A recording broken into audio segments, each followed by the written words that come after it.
On the 26th of March 1942, a train convoy arrived at Auschwitz carrying 999 Slovak women. They were the first female prisoners to be officially registered in the concentration camp. The SS guards herded them into barracks in the main camp, separated by walls from the rest of the prisoners. None of them knew they were inaugurating one of the darkest chapters of the Holocaust, the women's camp at Auschwitz. Over the next 3 years, more than 130,000 women would be registered in this system. But the registers tell only a fraction of the story. Hundreds of thousands more were sent directly to the gas chambers without their names being recorded in any documents. The women's camp at Auschwitz-Birkenau was not a minor appendage of the concentration complex. It was an independent machinery of extermination and experimentation, where the prisoners faced conditions that combined the general horror of the camp with violence specifically designed against their bodies. The SS established brutal control structures, Nazi doctors turned barracks into torture laboratories, and female guards proved that cruelty had no gender. This was a place where mothers saw their newborns die, where women were sterilized without anesthesia, where an orchestra played marches while thousands walked to their deaths. The women's camp at Auschwitz operated with its own rules, its own hierarchy, its own forms of suffering. What happened there represents a dimension of the Holocaust that for decades remained in the shadows of the general historical narrative. Each train that arrived at Birkenau unloaded its human cargo onto a platform known as the ramp. For the women, this first contact with Auschwitz determined everything. The SS doctors, with Josef Mengele among the most notorious, carried out the selection with quick movements of their gloved hands. The women were immediately separated from the men. Mothers with young children were directed to one side, young and apparently strong women to the other, elderly women, pregnant women, sick women, all grouped together. The process took minutes. The newcomers did not yet understand what those lines meant. Orders were shouted in German, dogs barked, guards struck those who did not move quickly enough. The chaos was deliberate. In that confusion, decisions about life and death were made with industrial efficiency. The women classified as fit to work represented approximately 20% of each transport. The rest, between 70 and 80%, walked directly towards the gas chambers. There were no appeals or second chances. A woman carrying a baby was automatically sent to die with him.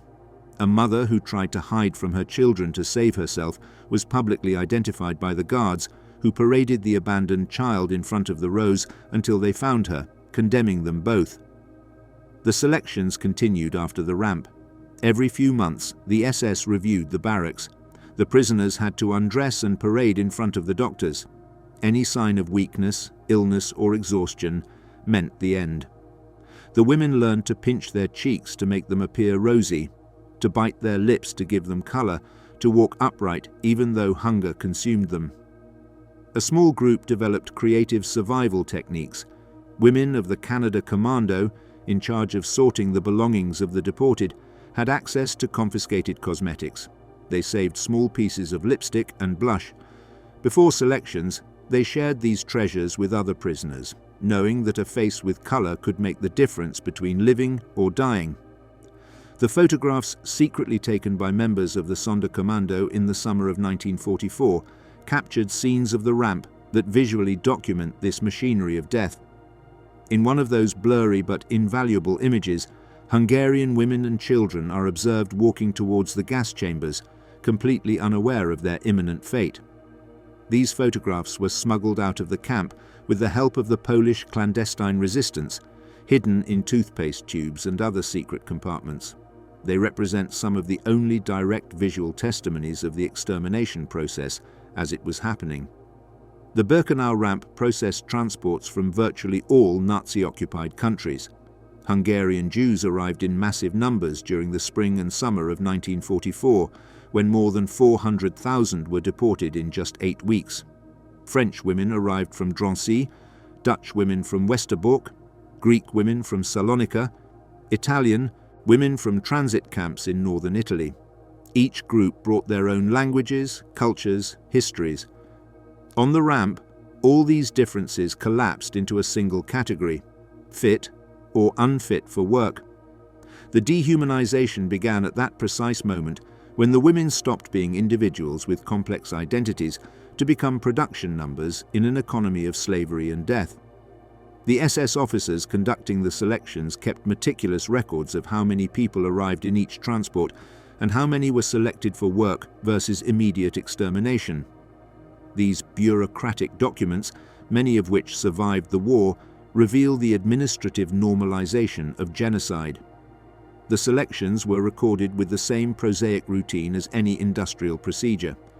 The women who survived the first selection on the ramp immediately faced another dehumanizing process: registration. Their hair was completely shaved off. They were stripped of all their clothes and personal possessions. They were forced to pass naked in front of male and female guards. A number was tattooed on their left forearm. They were given tattered, striped uniforms that rarely fit well.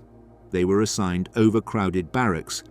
In a matter of hours, women who had been teachers, doctors, artists, mothers, daughters, wives were transformed into anonymous prisoners, reduced to numbers. This disintegration of identity was central to the camp's operation. The Nazis understood that to perpetrate massive atrocities, they first had to destroy the perceived humanity of their victims. The shaving of women's hair had an economic purpose in addition to the dehumanizing one. It was systematically collected, sorted by color and texture, packed in burlap bags, and sent to German textile factories. The tons of human hair found by Soviet liberators in Auschwitz warehouses evidenced the total exploitation of the victims' bodies. Even after death, nothing was wasted in this macabre economy. Gold teeth were extracted from the corpses. The fat from the cremated bodies was occasionally used. Ashes were scattered in the surrounding fields as fertilizer or thrown into nearby rivers. The complete industrialization of mass murder reached its peak at Auschwitz-Birkenau.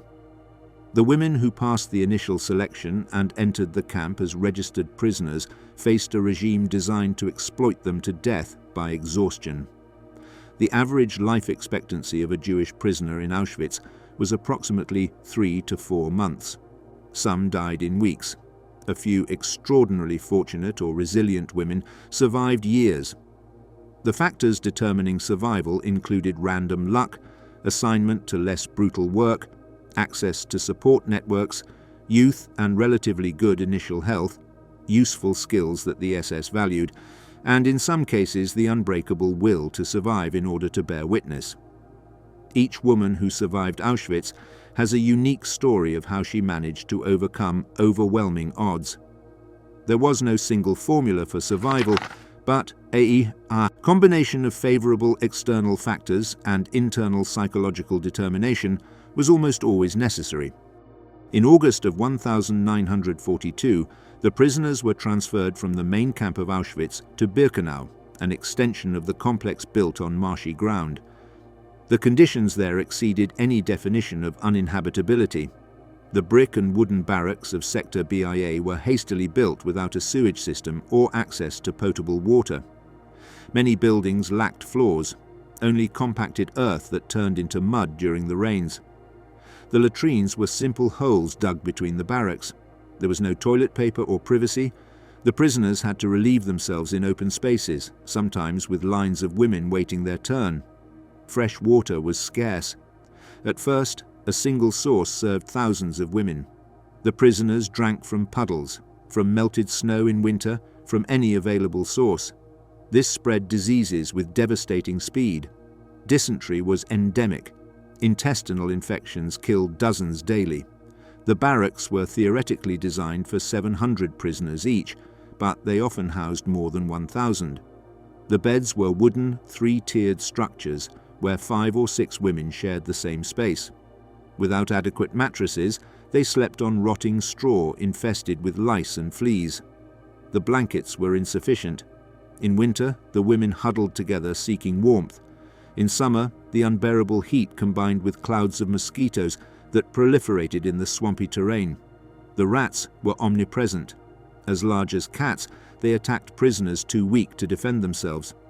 The survivors remember waking up to rats nibbling on the toes of dying companions. The rodents fed on corpses that sometimes remained in the barracks for hours before being removed. The ritual of the roll call constituted another daily torture. Every morning before dawn and every night after work, the prisoners had to form perfect lines in the Appellplatz. They stood for hours, regardless of the weather. Rain, snow, extreme cold, or scorching heat. The women waited while the female guards and SS officers counted and recounted. Any discrepancy in the number prolonged the roll call. If a prisoner had died during the night, her corpse had to be brought to the roll call. If someone collapsed during the formation, the others had to remain motionless. The roll calls could extend to 6, 8, sometimes 10 hours. The women urinated where they stood. Some died standing, held by their companions beside them, who feared that the falling body would cause a new recount. The Appellplatz became the scene of public executions, hangings, exemplary beatings. Collective punishments were common. If a prisoner escaped or broke any rule, the entire barrack could be punished with additional hours of standing roll call.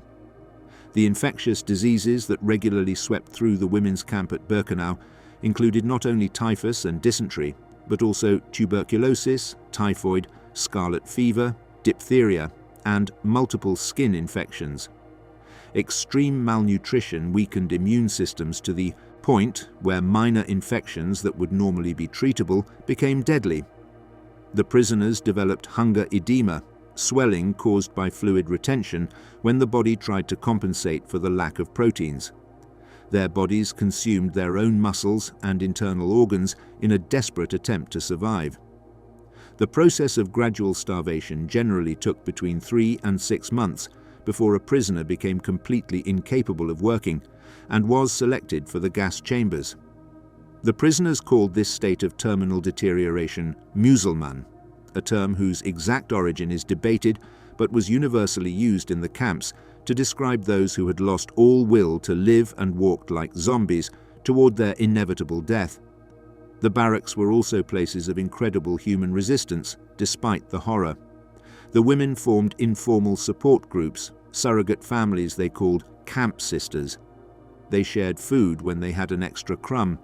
They cared for each other during illnesses. They celebrated birthdays in secret with whispered songs. They shared recipes from memory, elaborately describing meals they had cooked before the war, an act of cultural preservation and hope. These conversations about food served multiple psychological purposes. They kept alive memories of normal life, provided fantasies of mental escape from the present horror, and affirmed cultural identities that the Nazis attempted to erase. Polish prisoners shared pierogi recipes. The French described bouillabaisse. The Hungarians remembered goulash. In the absence of everything else, the memory of food became resistance. The system of social stratification within the women's camp created complex hierarchies. Political prisoners, especially German and Polish communists, arrested for resistance activities, often occupied privileged positions as officials. Jewish women constituted the lowest group in this informal hierarchy and suffered the worst treatment from both the SS and prisoner officials. Roma women were also systematically mistreated. These internal divisions reflected and reproduced the racial and social prejudices of broader European society. The extreme weather conditions in Poland aggravated physical suffering. Winters were brutally cold, with temperatures regularly below zero. The prisoners did not have adequate clothing to protect themselves. Many suffered frostbite on fingers, toes, ears, and noses. Summers were oppressively hot and humid. The marshy terrain bred mosquitoes in dense clouds. Storms turned the camp into a sea of mud. There was no escape from the weather because the barracks lacked adequate insulation. In winter, the women froze in their bunks. In summer, they suffocated in the stagnant heat. The lack of basic hygiene caused additional suffering. The women could not bathe regularly. When baths were allowed, they were rushed in cold water without soap. The clothing was never washed properly. Lice infested everything. The prisoners spent hours when they could, searching for lice in their clothing and crushing them, knowing it was futile because reinfestation was immediate. The lice not only caused unbearable itching but also transmitted typhus, a major cause of death in the camp. The prisoners who worked in the external commands, especially those assigned to construction, excavation, or farming work, faced particularly brutal conditions. They worked 12 hours or more daily in exhausting physical labor. They were constantly beaten by capos and guards to work faster. They returned to the camp every night barely able to walk. Many collapsed and died on the job. Others were beaten to death for not working fast enough. Between 1942 and 1945, approximately 170 to 200 women served as Aufseherinnen, SS guards, in the Auschwitz complex. These women were not monsters born of evil. The majority came from humble backgrounds: store clerks, farm workers, unemployed teachers, housewives. Some were recruited through newspaper ads in Germany that promised good salaries and uniforms. Others were mandatorily assigned by employment offices. The salary of 185 marks per month significantly exceeded the average income of an unskilled German woman. For many, becoming a guard represented upward social mobility. Less than 5% were formal members of the Nazi Party. However, once inside the concentration camp system, these ordinary women transformed with surprising speed into enforcers of systematic brutality. Maria Mandl arrived at Auschwitz in October of 1942 and quickly rose to become the Oberaufseherin, head of all the female guards of the complex. Mandl was an educated woman who loved classical music. She was the one who ordered the creation of the women's orchestra and regularly attended their concerts. At the same time, she oversaw selections that sent 500,000 women and children to the gas chambers. This duality, the ability to appreciate beauty while perpetrating genocide, characterized many of the Aufseherinnen. Irma Grese became the most infamous. Born in 1923, she had worked on a dairy farm before joining the SS at 19 years old. Exceptionally attractive, the prisoners nicknamed her the Blonde Angel and the Beautiful Beast. Grese carried a braided cellophane whip that she used frequently and with evident pleasure. Witnesses saw her beat women until they were unrecognizable, trample pregnant women, whip the breasts of young female prisoners. She actively participated in selections alongside Mengele, deciding who lived and who died with casual gestures. Elisabeth Volkenrath, another Oberaufseherin, was an unskilled worker before the war. At Auschwitz, she developed a reputation for exceptional cruelty. Johanna Bormann earned the nickname the Woman with the Dogs because she unleashed her trained German shepherd to attack defenseless prisoners. The SS guards exercised absolute control over the lives of the prisoners. They could beat, torture, or kill without consequences.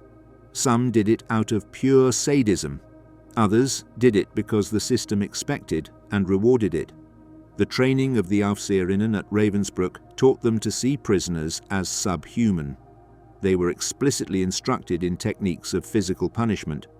The process of desensitization took weeks. Testimonies from French political prisoners recount how the guards beat the weakest to death, trampled on fallen women, participated in mass executions. The Aufseherinnen also managed the system of functional prisoners, the kapos, female prisoners who were given authority over others in exchange for privileges. Many of these kapos, especially the German criminal ones and the asocials initially sent to Auschwitz, exercised power with brutal violence.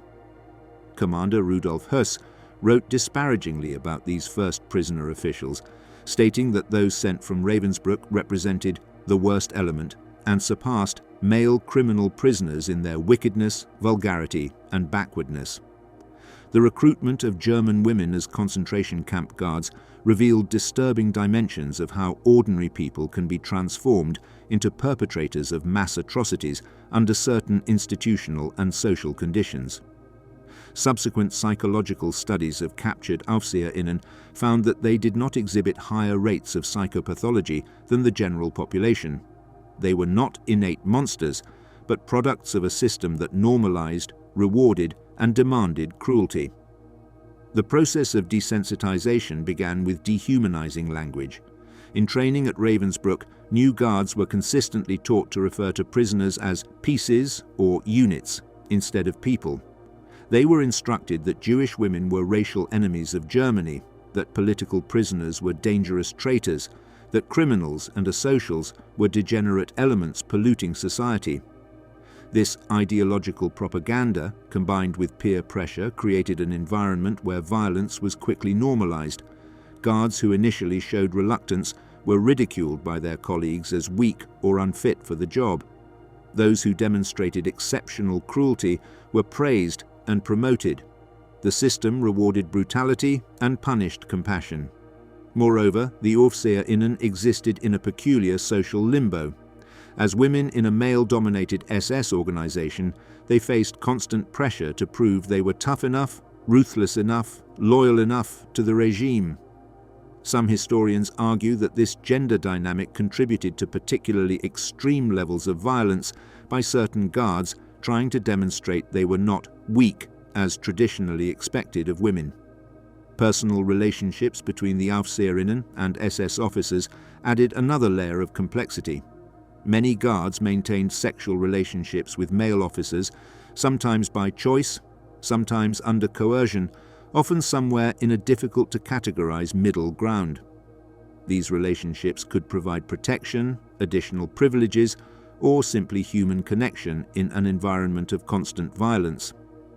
After the war, the fate of the Aufseherinnen varied greatly, often based on jurisdictional whims rather than the severity of their crimes. Those captured by British or American forces generally received relatively quick trials. Those captured by Soviet forces often disappeared into the Soviet Gulag system. The representation of the Aufseherinnen in post-war popular culture often sexualized them in problematic ways. Nazi exploitation films, a repugnant subgenre that emerged in the 1970s, depicted female guards as sexualized sadists. These distorted portrayals obscured the more disturbing historical reality, that the Aufseherinnen were ordinary women who participated in genocide not due to sexual deviance, but because of ideology, opportunism, social conformity, and the incentive structure of the concentration system. The few Aufseherinnen who gave interviews after being released from prison generally offered self-justifying narratives. They claimed they had been forced into the work, that they had no choice, that they were simply following orders, that they did not know the full extent of the atrocities. These claims were generally false or hugely exaggerated. Documentary evidence shows that women could, and occasionally did, refuse work as guards without severe consequences. Those who continued in the work made choices, albeit in contexts of intense social pressure. Understanding the Aufseherinnen requires balancing recognition of their individual agency and moral responsibility with an understanding of the structural and social forces that facilitated their participation in atrocities. They were not victims, but neither were they supernatural demons. They were human beings whose choices under extreme conditions reveal disturbing capacities within ordinary human nature. Block 10 in the main camp of Auschwitz became in April of 1943 the center of medical experimentation on women. Nazi doctors transformed this barrack into a laboratory where female prisoners became guinea pigs for pseudoscientific experiments designed to advance the racial ideology of the Third Reich. Professor Karl Klauberg, German gynecologist, received personal authorization from Heinrich Himmler to develop mass sterilization methods. His goal was to find a technique that would allow the sterilization of millions of people considered racially inferior with minimal time and effort.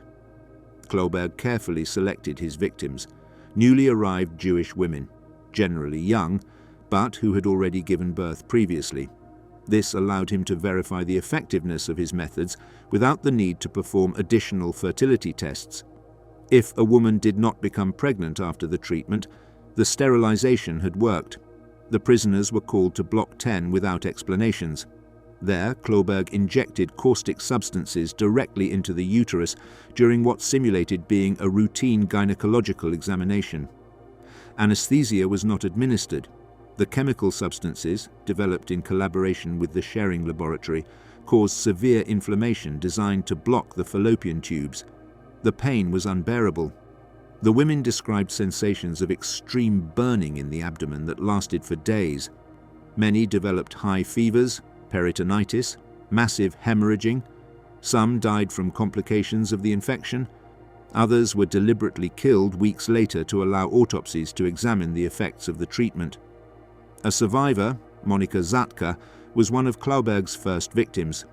Another witness, whose identity was preserved in the Auschwitz archives, described receiving 3 injections the first time, then 9 more in a single session days later. Dr. Horst Schumann developed a different method: sterilization by X-ray radiation. He installed special equipment in one of the barracks in Birkenau. Dozens of Jewish men and women were brought periodically. Schumann exposed the women's ovaries and men's testicles to different intensities of radiation, seeking the optimal dose. The results were catastrophic. The exposure produced severe burns on the abdomen, groin, and buttocks.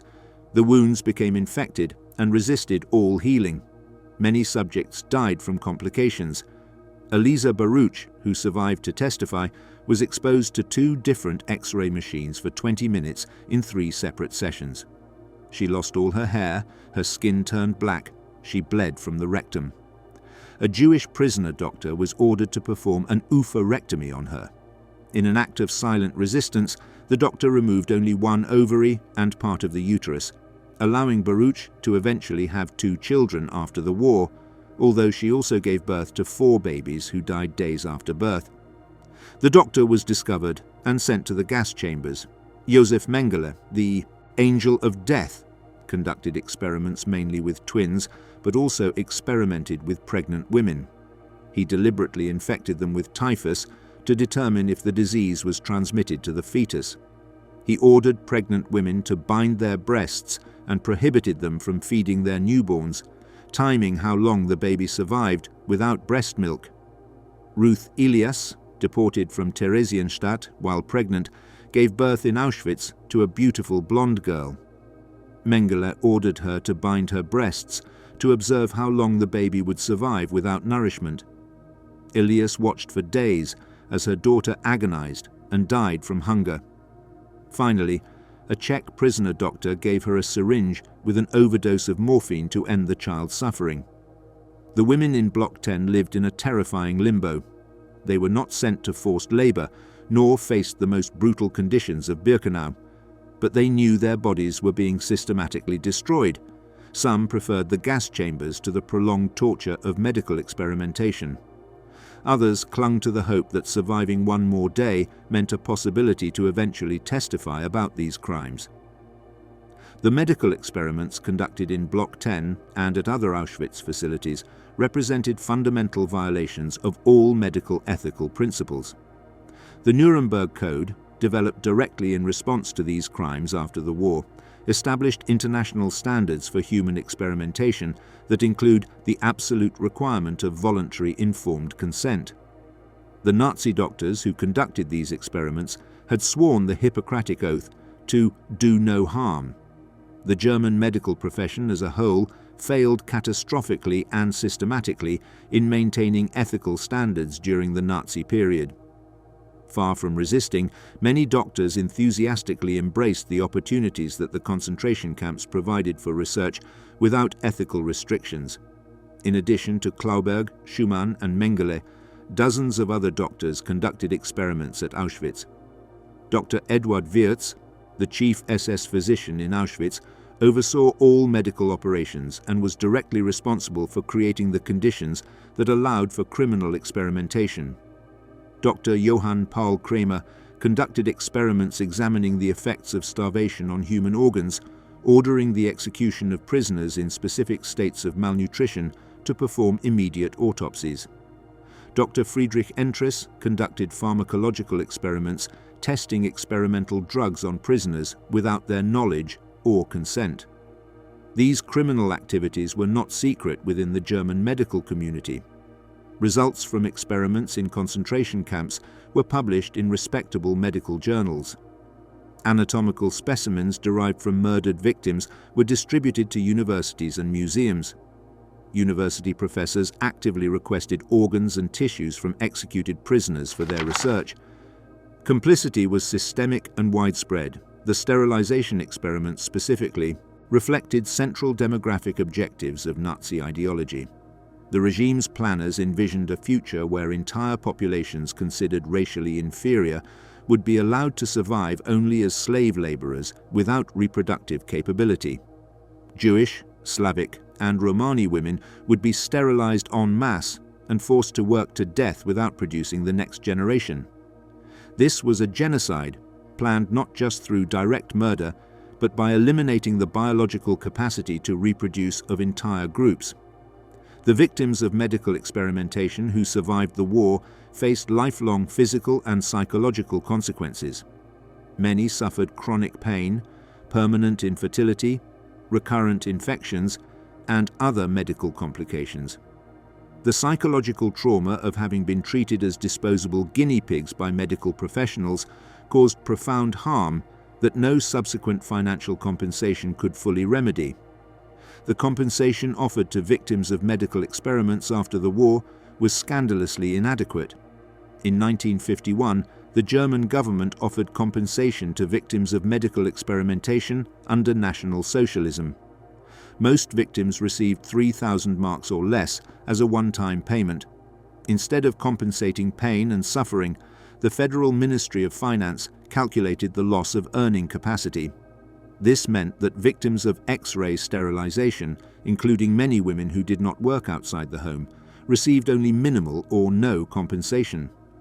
Officials refused to compensate twins experimented on by Mengele until after Mengele's death, arguing that a twin experiment was not a medical experiment.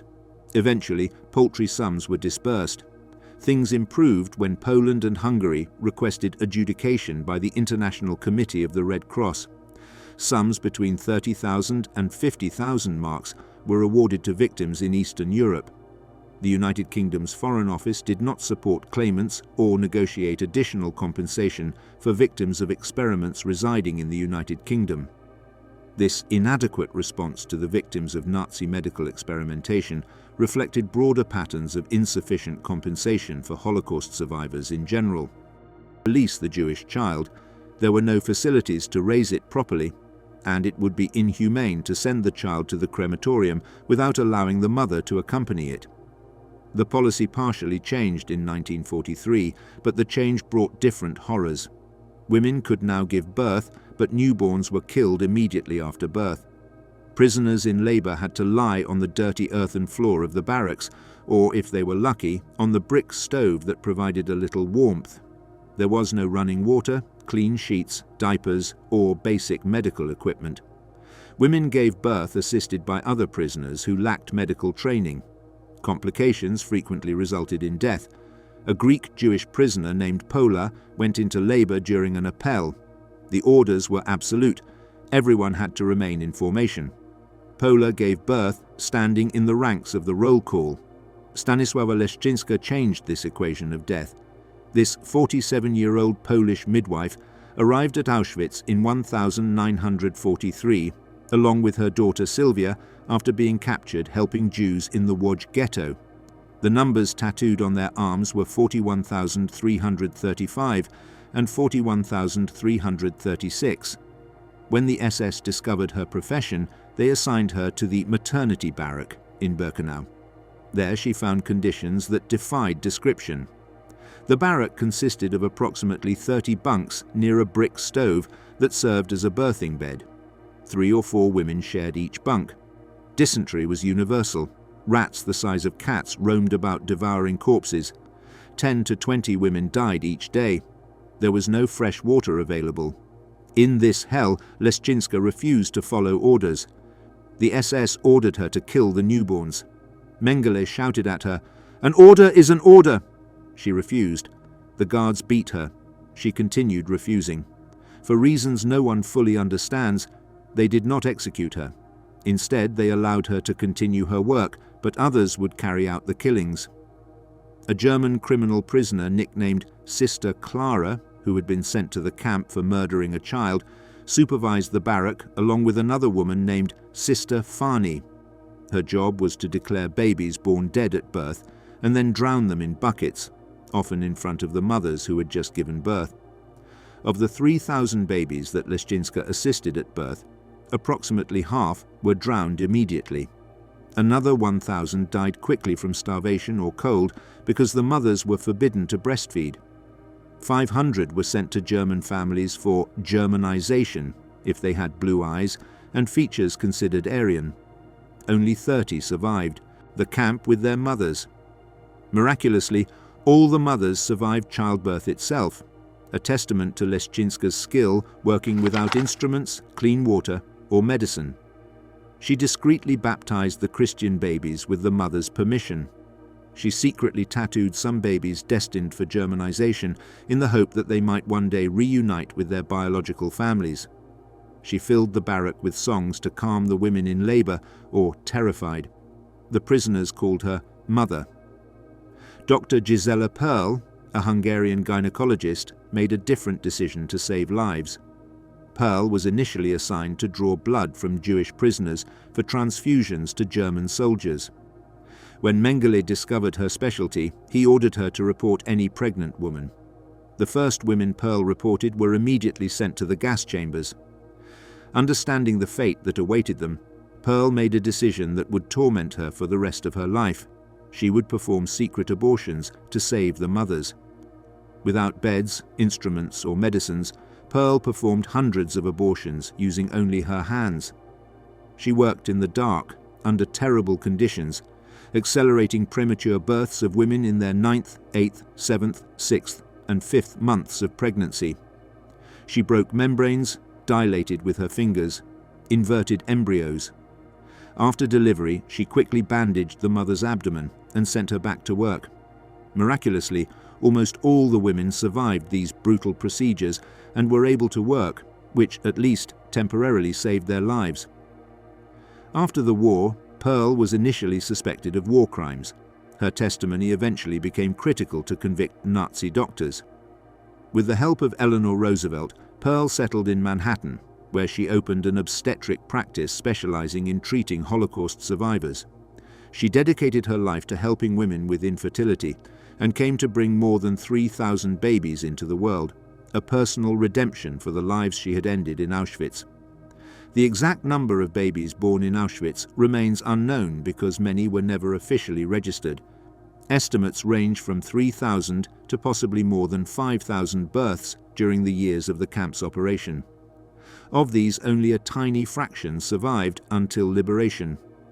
The babies who were sent for Germanization entered a Nazi bureaucratic system designed to create the next generation of pure Germans. They were renamed with German names. Their birth certificates were forged to erase their Jewish or Slavic origin, and they were placed with carefully selected German families. After the war, humanitarian organizations tried to trace these stolen children to reunite them with surviving relatives. The process was extraordinarily difficult. Many children had been too young to remember their origins. German adoptive families often refused to hand over children they had raised as their own. In some cases, searches lasted for decades. The mothers who survived Auschwitz and gave birth there carried devastating psychological trauma for the rest of their lives. Those whose babies were killed immediately lived with survivors' guilt, constantly wondering if they could have done something different to save their children. Those whose babies were taken for Germanization spent years, sometimes decades, searching for them, never knowing for sure if their children had survived or where they might be. The prisoners who assisted births and cared for mothers in the maternity barrack also carried an enormous psychological burden. They had helped bring life into the world, knowing that life would likely be extinguished in hours or days. Dr. Gisela Perl described in her later writings how for years after liberation she was haunted by nightmares of the babies she had prevented from being born. She constantly questioned whether she had made the right decisions, knowing rationally that she had saved the mothers' lives, but feeling emotionally that she had participated in murder. Only after dedicating her life to helping Holocaust survivors conceive and give birth did she find some peace. Nazi policy towards pregnancy and birth in the camps evolved in ways that reveal the inherent contradictions in Nazi racial ideology. While pregnant Jewish women were systematically killed, non-Jewish women in certain satellite camps were encouraged or even forced to give birth to provide babies for German adoption.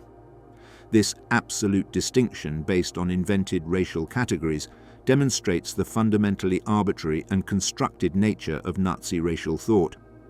The Lebensborn program, established by the SS to increase the Aryan birth rate, operated simultaneously while Jewish babies were being murdered in Auschwitz. This juxtaposition of pro-natalist policies for Aryans and genocidal anti-natalist policies for Jews was central to the Nazi demographic vision. The testimonies of women who gave birth in Auschwitz are some of the most heartrending in all Holocaust survivor literature. They described the agony of labor without adequate medical assistance, the terror of knowing their babies would be killed, the absolute helplessness in the face of Nazi power. Some women described brief moments of joy holding their newborns before they were taken away. Others described psychological dissociation, their inability to emotionally process what was happening. Giving birth in Auschwitz represented the ultimate perversion of what should be one of the most sacred moments of human life. The Nazis managed to turn even birth into an instrument of torture and death. This desecration of motherhood reveals the depth of the regime's depravity. In April of 1943, Maria Mandel ordered the creation of an orchestra composed exclusively of female prisoners from the women's camp.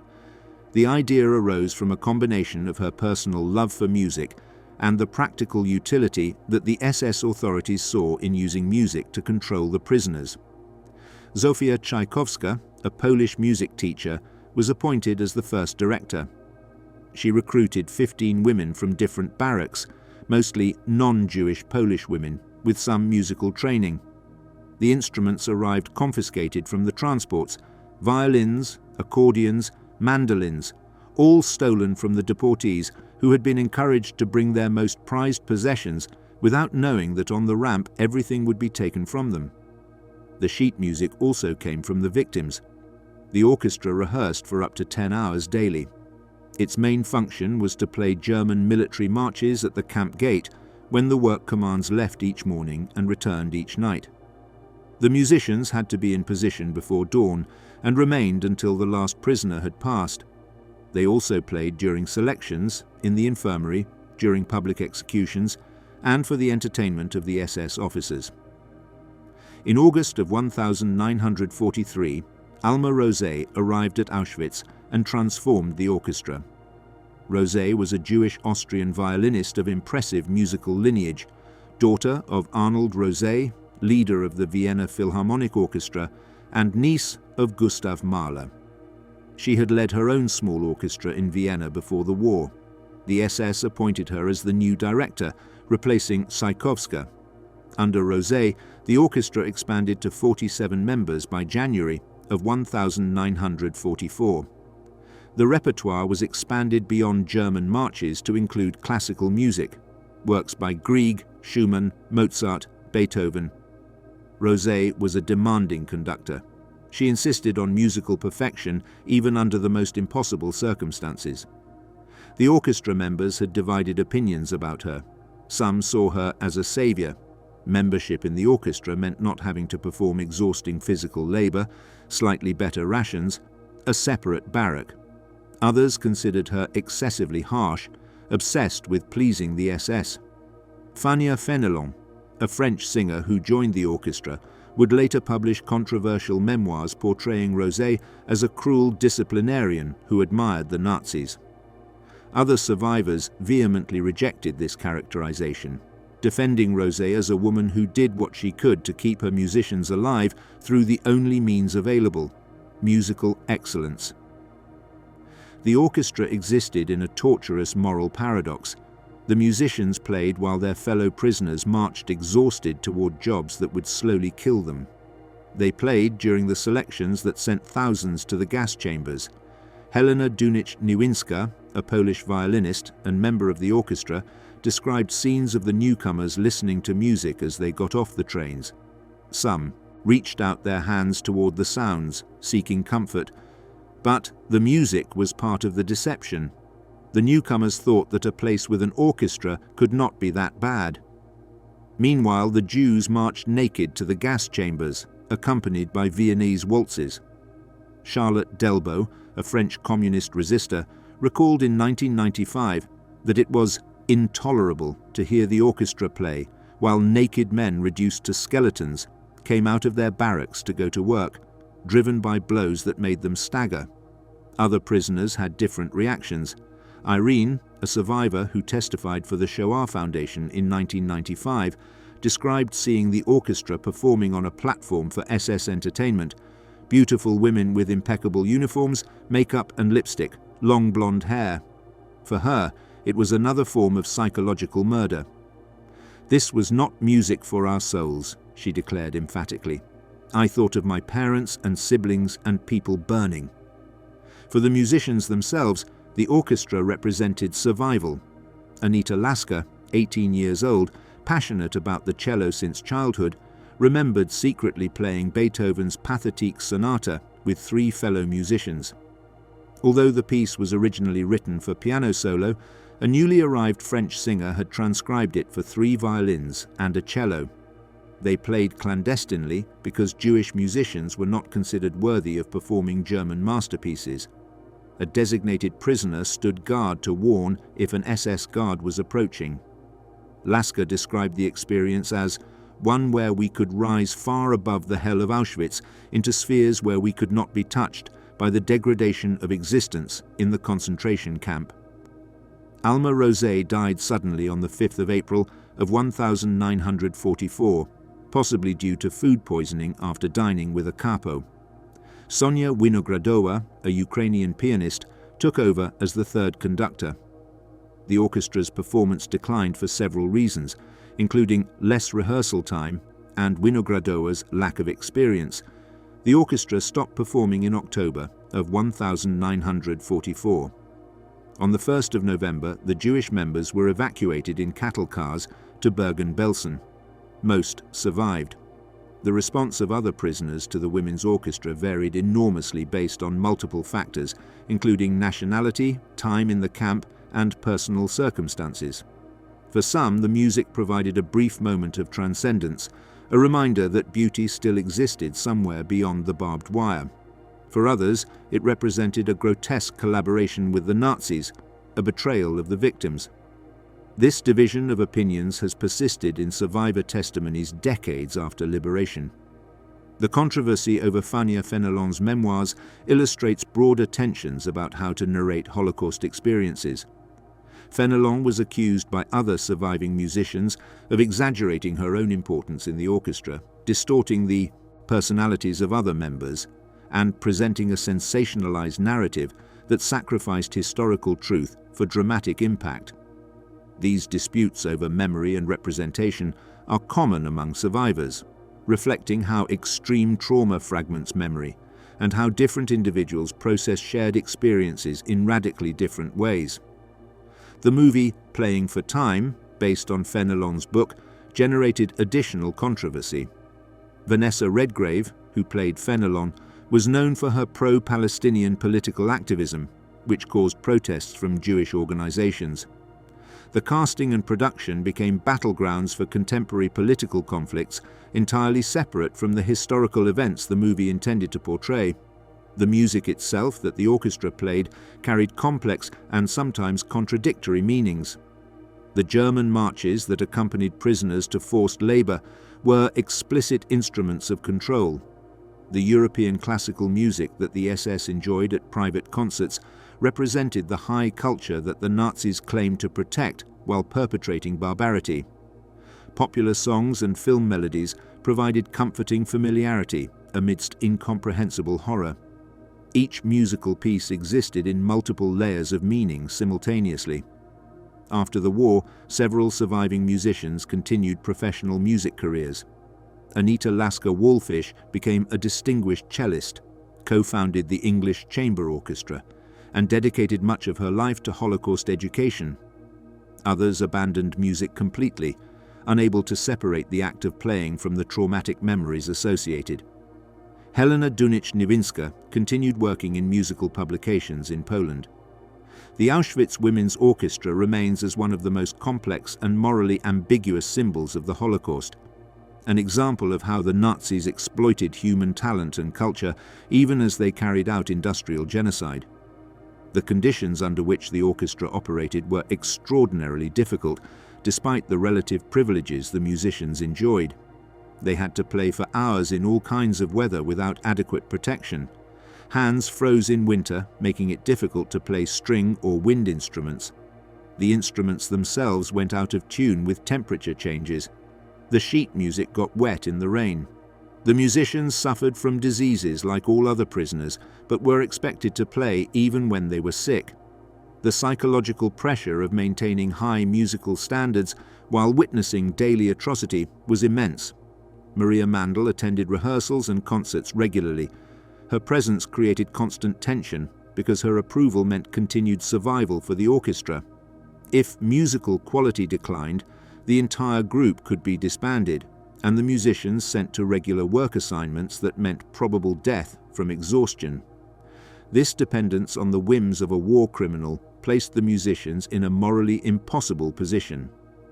The legacy of the Auschwitz Women's Orchestra continues to be debated by historians, musicians, and ethicists. Was it cultural resistance or forced collaboration? Did it provide genuine solace or serve only Nazi purposes?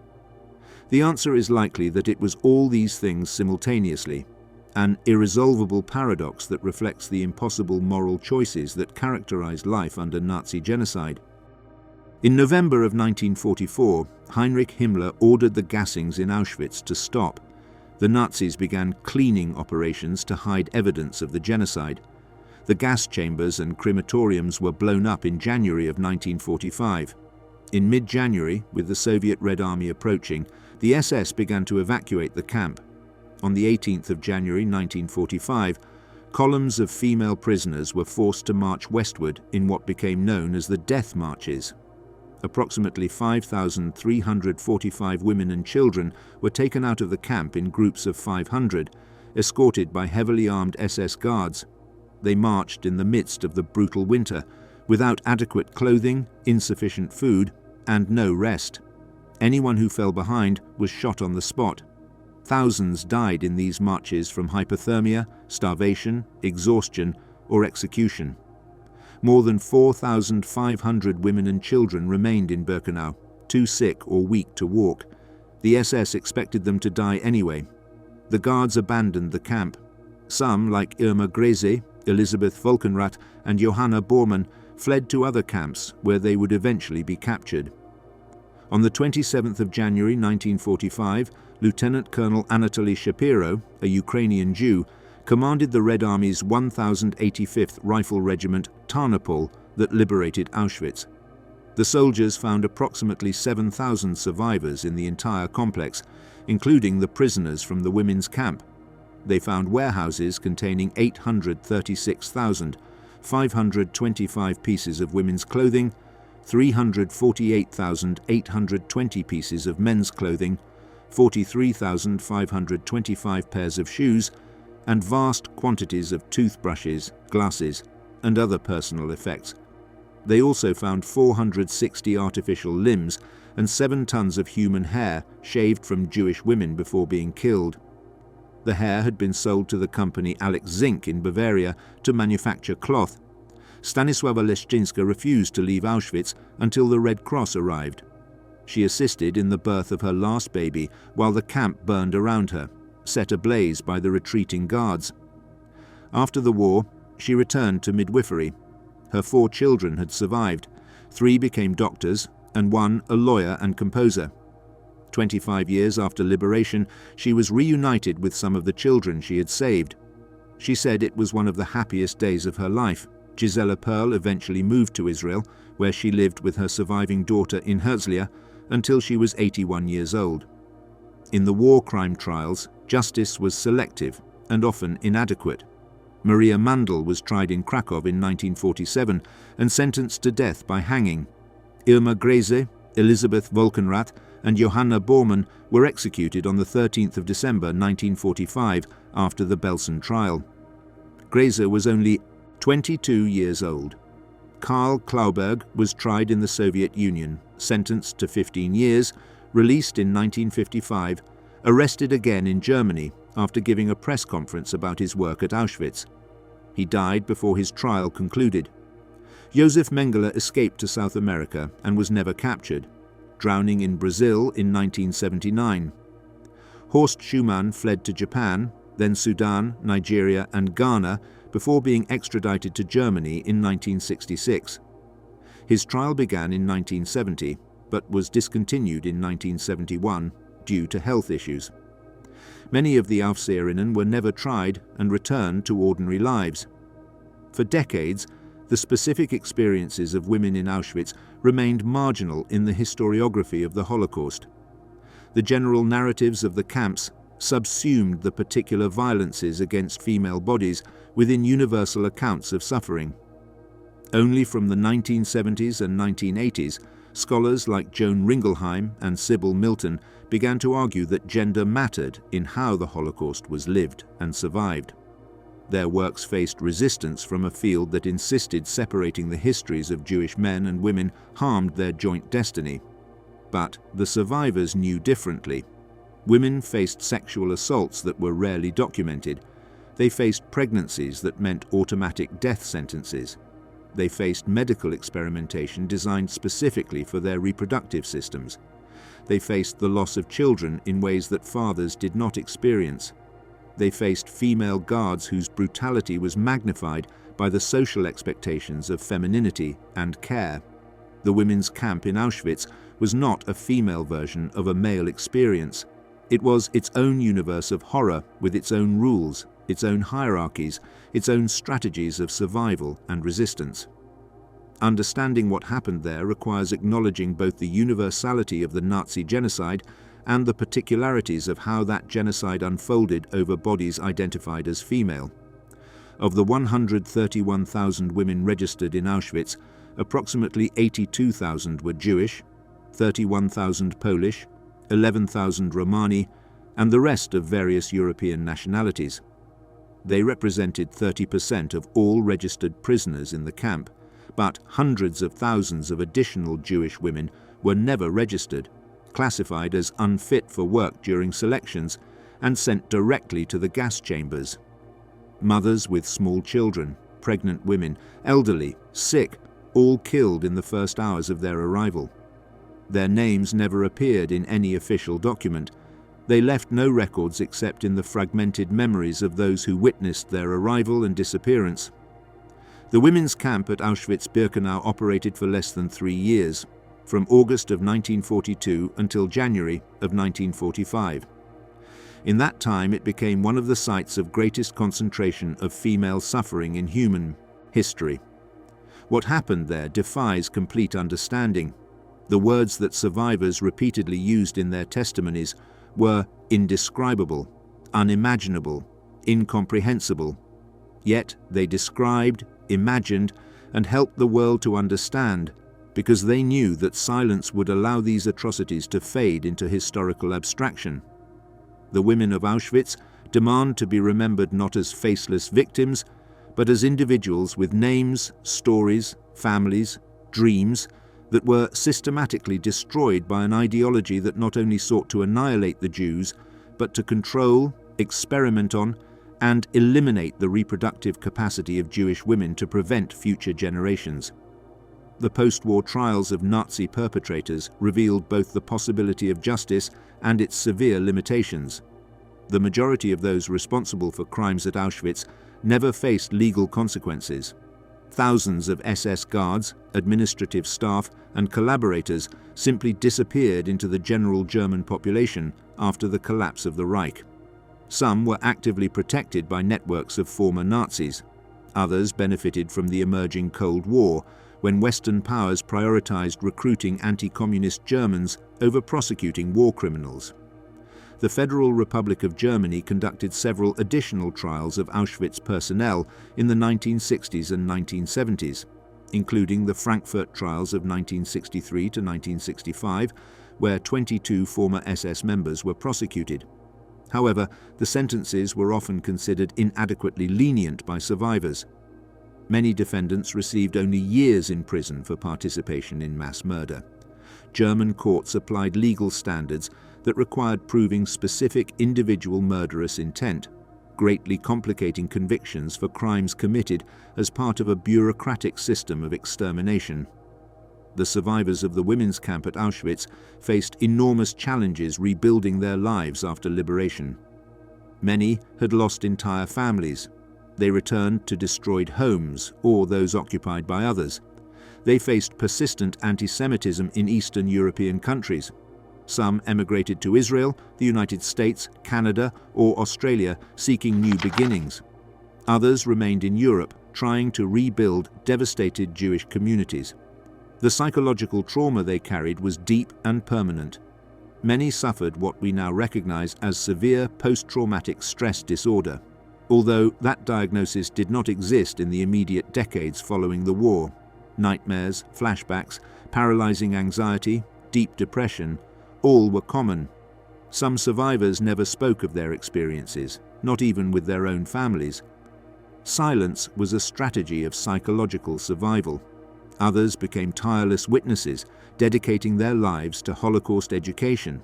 They visited schools, spoke at conferences, gave recorded testimonies for historical archives.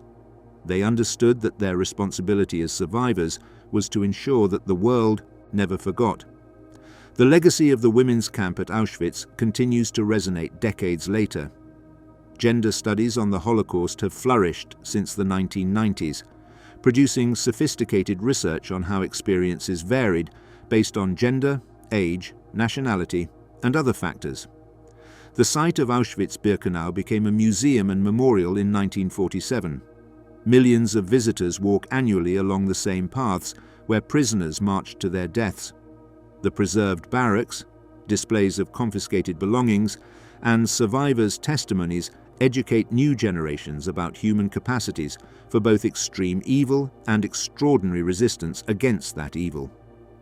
The preservation of Auschwitz as a site of memory has generated debates on how best to honor the victims and educate the public. Some argue the site should remain exactly as found by liberators. Others believe that active interpretation is needed for visitors to understand what they are seeing. The museum has evolved its exhibits multiple times, incorporating new historical research and educational technologies.